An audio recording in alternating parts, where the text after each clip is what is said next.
दोस्तों, 29 अगस्त अजा एकादशी के दिन चुपचाप गाय को खिला दें। यह एक छोटी सी चीज उससे पहले दोस्तों जान लेते हैं। अजा एकादशी के बारे में हर महीने एकादशी का पर्व आता है, लेकिन भाद्रपद महीने में आने वाली अजा एकादशी सबसे ज्यादा महत्वपूर्ण होती है। आइए जानते हैं, साल 2024 में अजा एकादशी कब है दोस्तों? अजा एकादशी तिथि भगवान विष्णु को समर्पित है। माना जाता है इस दिन भगवान विष्णु का व्रत करने से और उनकी पूजा करने से सभी पापों का नाश हो जाता है और मोक्ष की प्राप्ति होती है। आइए जानते हैं इस साल अजा एकादशी 2024 की डेट, पूजा और क्यों। अजा एकादशी समस्त पापों से मुक्ति दिलाने वाली एकादशियों में से एक मानी जाती है। ऐसी मान्यता है कि इस व्रत को करने से पापों का अंत होता है। इतना ही नहीं, व्यक्ति को कई तरह के रोग, दोष और आर्थिक समस्याओं से भी छुटकारा मिलता है और अक्षय पुण्य की प्राप्ति होती है। दोस्तों, अजा एकादशी के दिन स्वर्ग का दरवाजा खुल जाता है, इसलिए इस दिन किया गया दान पुण्य अन्य दिनों में किए गए दान पुण्य से अधिक फलदायी होता है। वास्तव में 29 अगस्त अजा एकादशी के दिन अगर आप यह उपाय कर लेते हो तो यकीनन आप पर मां लक्ष्मी की कृपा होगी और आप धनवान बन जाओगे। आप धनवान ना बने तो मुझे बताना दोस्तों, बस जो उपाय आपको बताया जाए वह उपाय कर लेना। चलिए जानते हैं, एकादशी के दिन चुपचाप गाय को खिला दें। यह एक छोटी सी चीज, रोडपति भी होंगे, करोड़पति मिलेंगे, सभी संकट और कष्टों से मुक्ति, मृत्यु दंड, पितृदोष तुरंत होगा खत्म, पूरे साल आपके भरे रहेंगे। अन्न धन के भंडार यूं कहें कि आपकी 7 पुश्ते तक करेंगे। रुपयों पैसों पर राज्य दोस्तों, 7 पीढ़ियों तक बैंक बैलेंस बढ़ता चला जाएगा। सभी भी दुख, दर्द, संकट, कष्ट है वह दूर हो जाएंगे और सभी सुख आपके कदमों में आ जाएंगे। सभी सुख आपके कदम चूमेगी। यदि आप यह एक छोटी और खास चीज चुपचाप गाय को खिला देते हैं तो तत्काल गरीबी आपके जीवन से खत्म हो जाएगी। यूं कहे व्यक्ति रंग से राजा बन जाता है और 33 कोटि देवी देवताओं को धारण करने वाली गौ माता की भी कृपा व्यक्ति पर आजीवन बरसती है। व्यक्ति के घर में कभी भी अनंत धन, वस्त्र कमी नहीं होती है। धन के भंडार व्यक्ति के घर में भरे रहते हैं। व्यक्ति के जीवन से तत्काल गरीबी खत्म हो जाती है। तो दोस्तों, कौन कौन से वे गाय से जुड़े खास और महत्वपूर्ण उपाय हैं जिन्हें यदि आप एकादशी के दिन कर लेते हैं तो दोस्तों यकीन मानिए आपके घर में अन्न धन के भंडार सदैव भरे रहेंगे। जो भी जीवन के दुख, दर्द, संकट, कष्ट है वह सभी दूर हो जाएंगे। इस वीडियो में हम आपको उसी एक खास और महत्वपूर्ण चीज के बारे में बताएंगे, क्योंकि आपको एकादशी के दिन गाय को जरूर खिलानी है। तो दोस्तों, अपने फायदे के लिए पूरा वीडियो देखना।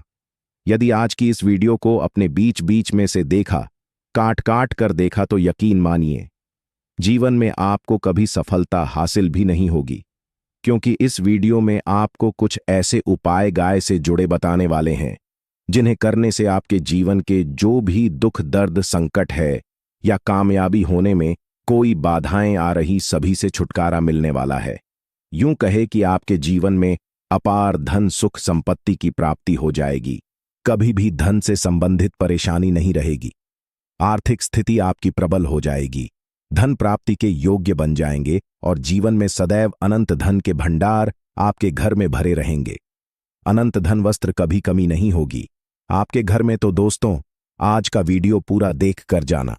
यदि आप चाहते हैं आप और आपके परिवार पर सदैव गौ माता की कृपा से, आपके पितर की कृपा से, देवी देवताओं की कृपा से, तो दोस्तों वीडियो को पूरा देखकर जाना। बहुत ही फायदेमंद वीडियो है। पूरे 50 सालों के बाद ऐसे दुर्लभ संयोग है, तो पूरा वीडियो देखकर जाना। यदि आप लाभ हासिल करना चाहते हैं और 7 पीढ़ियों तक कभी कोई किसी तरह की कमी ना हो, ये फल चाहते हैं, तो वीडियो को पूरा देखकर जाना। बहुत ही लाभप्रद वीडियो है आपके लिए। दोस्तों, वीडियो को आगे शुरू करें उससे पहले आपसे रिक्वेस्ट करते हैं कि इस वीडियो को लाइक कर चैनल को सब्सक्राइब कर देना और कमेंट बॉक्स में सच्चे दिल से जय गौ माता जरूर लिख देना, जिससे माता की कृपा आपके और आपके परिवार के ऊपर सदैव बरसती रहे। और ज्यादा से ज्यादा वीडियो को शेयर जरूर करना ताकि और लोग भी इस वीडियो के माध्यम से लाभ हासिल कर सके। इन उपायों को करने से अपने जीवन में सदैव धन, सुख, संपत्ति की प्राप्ति कर सके। तो शेयर करना ना भूले इस वीडियो को, जिससे और लोगों का भी भला हो। आपको बता दें, इस दिन तीर्थ स्नान करना बहुत ही फलदायी समझा गया है। यदि कहीं तीर्थ स्थान पर पवित्र नदी में स्नान करना संभव ना हो तो आप क्या करें? घर पर ही नहाने वाले पानी में गंगा जल की कुछ बूंदें डालकर स्नान कर लें। और साथ ही साथ यदि आप स्नान आदि से निवृत्त हो जाएं, सर्वप्रथम तो अपने घर के पूजा स्थान को साफ कर वहां पूजा पाठ करें और दान जरूर करें। और इस एकादशी के दिन दान करने से सभी मनोकामनाएं पूर्ण हो जाती हैं। एकादशी के दिन विशेषकर पूर्वजों की पूजन के लिए बहुत ही शुभ फलदायी समझा गया है। आपको बता दें, इस बार जो इस दिन पूजा के साथ साथ सूर्यदेव की पूजा जरूर करनी चाहिए। आपको बता दें कि इस दिन यदि सूर्य नारायण की पूजा करते हैं तो आपके गृह जनित दोष भी दूर हो जाता है। व्यक्ति के जीवन में धन सुख संपत्ति की प्राप्ति हो जाती है। समस्त मनोकामना व्यक्ति की पूर्ण हो जाती है। और दोस्तों, साथ ही साथ अब बात करें आपको उस दिन, मतलब ये जो एकादशी के दिन है, इस दिन आपको एक उपाय तो जरूर करना है। गाय का उपाय बताने से पहले एक उपाय आपको बता दें। इस उपाय को जरूर दूर करें। क्या करें कि शाम के समय पीपल के पेड़ के नीचे आपको सरसों का चौमुखी दीपक, आटे का दीपक बनाना है। चौमुखी, उसमें आपको कलावे की बाती लगाकर सरसों के तेल का दीपक जला देना है और बीच में 2 साबुत फूल वाले लौंग भी डाल दें। फिर देखिए कैसे चमत्कार आपके जीवन में होता है। शाम के समय जलाकर उसे छोड़े, मनोकामना मांगकर। दोस्तों, 11 दिनों के अंदर आपकी वह मनोकामना पूर्ण न हो जाए तो हमें बता देना। बहुत ही प्रभावशाली उपाय बताया मैंने आपको, बहुत ही दुर्लभ से दुर्लभ है। इस बार नए वर्ष के उपाय को जरूर करें। यह उपाय जो है बहुत ही आपको लाभ देगा। और अब बात करें गाय से जुड़े कौन कौन से उपाय आपको इस दिन, मतलब गाय से जुड़े उपाय जिन्हें करने से व्यक्ति को 7 पीढ़ियों तक बैंक बैलेंस की कमी नहीं होती, दुख दर्द संकट कष्ट दूर हो जाते हैं और सभी सुख व्यक्ति के कदमों में आ जाते हैं। कदम चूमती है सभी सुख और घर में धन के भंडार सदैव भरे रहते हैं, कोई कमी नहीं होती। किसी तरह कौन कौन से उपाय ध्यान से सुनना, जिस तरह बताएं उसी तरह इन उपायों को आपको करना है। तो चलिए शुरू करते हैं। कौन कौन से गाय से जुड़े उपाय हैं? प्रभावशाली चमत्कारिक उपाय है जो कि आपकी किस्मत को चमका देंगे। एकादशी से आपको लाभ शुरू करते हैं। दोस्तों, सनातन परंपरा में गाय गंगा और गायत्री का बहुत ज्यादा धार्मिक महत्व है। मान्यता है कि गौ माता के शरीर पर 3 कोटि देवी देवताओं का वास होता है। गौ माता की पूजा करने वाले जातक पर इन सभी देवी देवताओं की कृपा बरसती है। गौ सेवा से न सिर्फ इस जन्म के बल्कि पूर्व के भी दोष दूर हो जाते हैं। गाय से हासिल पंचगव्य का उपयोग जरूर शामिल करें, क्योंकि पंचम गव्य के बिना कोई भी पूजा पाठ और हवन सफल नहीं होता। या दोस्तों, गौ कृपा पाने के लिए प्रतिदिन, सप्ताह अथवा महीने में परिवार समेत एक बार गौशाला जाने का नियम जरूर बनाएं और वहां गायों को हरा चारा जरूर खिलाएं। इससे आपको शुभ फलों की प्राप्ति होगी और साथ ही साथ गौ सेवा और गौ पूजा से 9 ग्रह शांत हो जाते हैं और इनसे जुड़े दोषों का निदान हो जाता है। गर्मियों में गौ माता को पानी पिलाएं और सर्दी में गौ माता को गुड़ जरूर खिलाएं। ध्यान रखें कि गर्मियों में गाय को गुधिया। अनेक देवी देवता को अपने ने शरीर पर धारण करने वाली गौ माता से जुड़े कई शुभ और अशुभ संकेत भी होते हैं। मसलन, गाय का दूध धोते समय यदि गाय ठोकर मार दे और सारा दूध बिखर जाए तो अब शगुन होता है।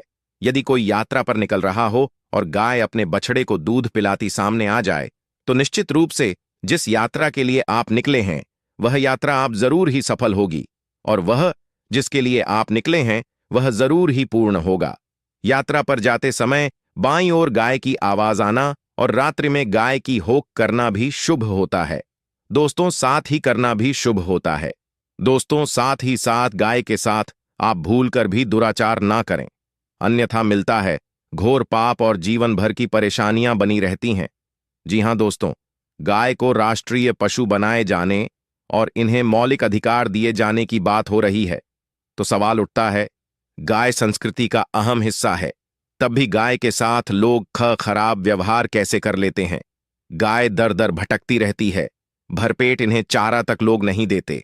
गाय जब तक दूध देती रहती है तो उनकी सेवा होती है और जैसे ही दूध देना बंद कर देती है तो लोग इन्हें उनकी किस्मत पर छोड़ देते हैं, सड़कों पर और गलियों में भटकने के लिए। ऐसे में गोवंश जीवों को कोई डंडे मारता है तो कोई पानी डाल देता है, कभी वाहनों की चपेट में आ जाती है तो कभी बीमार होकर बेचारी यह गाय दम तोड़ देती है। ऐसे में जरूरत है इन बातों को जानने की। गाय को लेकर शास्त्रों में क्या कहा गया है, गाय के साथ आपको कैसा व्यवहार करना चाहिए। दोस्तों, गाय को कभी भी मारना पीटना नहीं चाहिए। शास्त्रों में गाय को माता का दर्जा दिया गया है। गाय को मारने वाला माता को मारने पीटने वाले के समान पाप का भागीदार समझा जाता है। नरक लोक में वर्षों तक कष्ट भोगना पड़ता है। अगले जन्म पशु योनि में मिलता है। कथा है कि गौतम मुनि ने गलती से गाय को डां मार दिया था, जिससे गाय की मृत्यु हो गई थी और इस पाप से मुक्ति के लिए इन्हें वर्षों तक तपस्या करनी पड़ी। भगवान श्री कृष्ण जी ने बैल स्वरूप में आए वृद्धाश्रम का वध कर दिया था, जिससे मुक्ति के लिए भगवान श्री कृष्ण को संपूर्ण तीर्थों को एक कुंड में बुलाना पड़ा और इस कुंड में स्नान से वह पाप मुक्त हो गए थे। दोस्तों, साथ ही साथ पानी पी रही गाय को भगाते हैं। वे घोर पाप के भागी बनकर नरक भोगते हैं, ऐसा पुराणों में बताया गया है। जबकि जो लोग गाय के लिए प्याऊ और चार बनवाते वह माह भाग्यवान होते हैं। ऐसे लोग घोर पाप से मुक्त होकर स्वर्ग पा जाते हैं और बड़े ही धनवान कुल में जन्म लेकर सुख भोगते हैं। और साथ ही साथ आराम कर रही गाय को कष्ट देकर कभी भी उठाना नहीं चाहिए। कहते हैं कि जिस स्थान पर गाय बैठी है वहां से नकारात्मक ऊर्जा खत्म हो जाती है। गाय के बैठने की जगह को जो लोग नियमित साफ रखते हैं वह जन्म में किए गए जाने अनजाने में पापों से मुक्ति हो जाती है और गोलोलोक में स्थान पाते हैं। गाय को डंडा मारकर उठाना, पानी डालकर उठाने से मनुष्य पाप का भागी बनता है और अगले जन्म में उसे दर दर भटकना पड़ता है। और साथ ही साथ शास्त्रों में बताया गया है कि गाय का दूध उसके बछड़े के लिए होता है।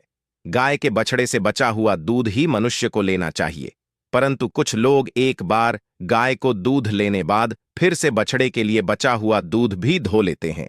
ऐसा करना घोर पाप कहाँ जाता है।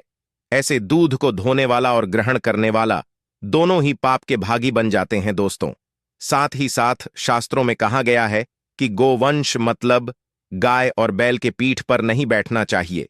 इनकी पीठ पर बैठने से महापाप लगता है। ऐसे लोगों को नरक की यातना भोगनी पड़ती है। एकमात्र देव के अंश के उत्पन्न नंदी ही गोवंश है, जिस पर स्वयं महादेव और महादेवी सवारी करती हैं, क्योंकि नंदी ने स्वयं अपनी इच्छा से महादेवी की सवारी बनना स्वीकार किया था। और साथ ही साथ शास्त्रों में गाय के दान को बहुत ही महत्व दिया गया है, परंतु ऐसी गाय का दान कभी नहीं करना चाहिए जो बूढ़ी और बीमार हो। कठोपनिषद में नचिकेता की कथा भी इस संदर्भ में है कि जिस नचिकेता ने पिता द्वारा बूढ़ी गाय को दान करने पर आपत्ति जताई थी, दूध देने वाली और बछड़े सहित जो लोग का दान करते हैं वह महान पुण्य को हासिल करके स्वर्ग में स्थान पाते हैं। दोस्तों, साथ ही साथ सूर्य चंद्र मंगल शुक्र की युक्ति राहु से हो तो पितृदोष होता है। यह भी मान्यता है कि सूर्य का संबंध पिता से एवं मंगल का संबंध होने के कारण सूर्य यदि शनि राहु या केतु के साथ स्थित हो या दृष्टि संबंधी हो तथा मंगल की युति राहु या केतु से हो तो पितृदोष होता है। इस दोष से जीवन संघर्षम बन जाता है। यदि पितृदोष हो तो गाय को प्रतिदिन या किसी भी एकादशी को या किसी पूर्णिमा के दिन, अमावस्या या किसी भी खास दिन पर रोटी गुड़ चारा खिलाने से पितृदोष खत्म जाता है।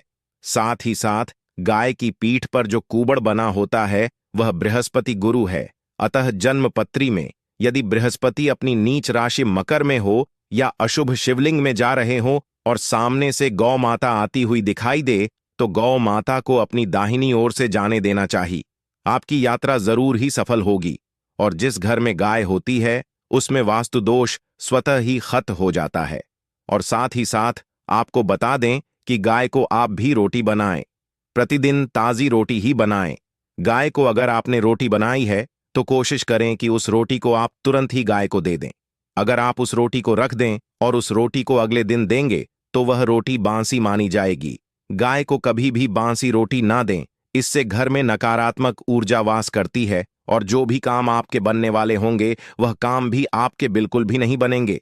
इससे आपके घर में हमेशा दर्द देवता का वास रहेगा और आप जिस भी काम को करेंगे उस काम में आपको हमेशा असफलता ही हाथ लगेगी। इसलिए कोशिश करें गाय को रोजाना ताजी रोटी बनाकर खिलाएं और रोटी को बिल्कुल ना रखें।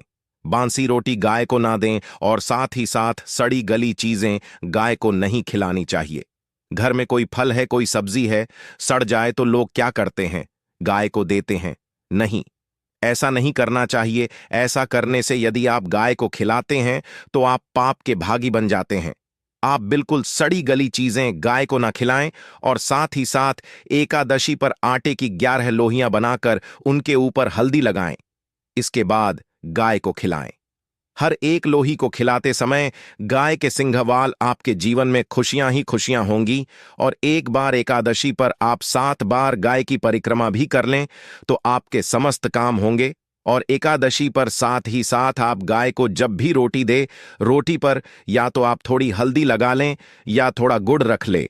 अगर गुड़ ना हो तो आप थोड़ा घी रख सकते हैं। दोस्तों, गाय को कभी भी सूखी रोटी ना खिलाएं। सूखी का मतलब गाय को रोटी खिलाए, उस पर कुछ ना कुछ रख कर खिलाएं। हल्दी रख लें, गुड़ रख लें, मिश्री घी या जो भी रख ले, मतलब खाली नहीं खिलानी है।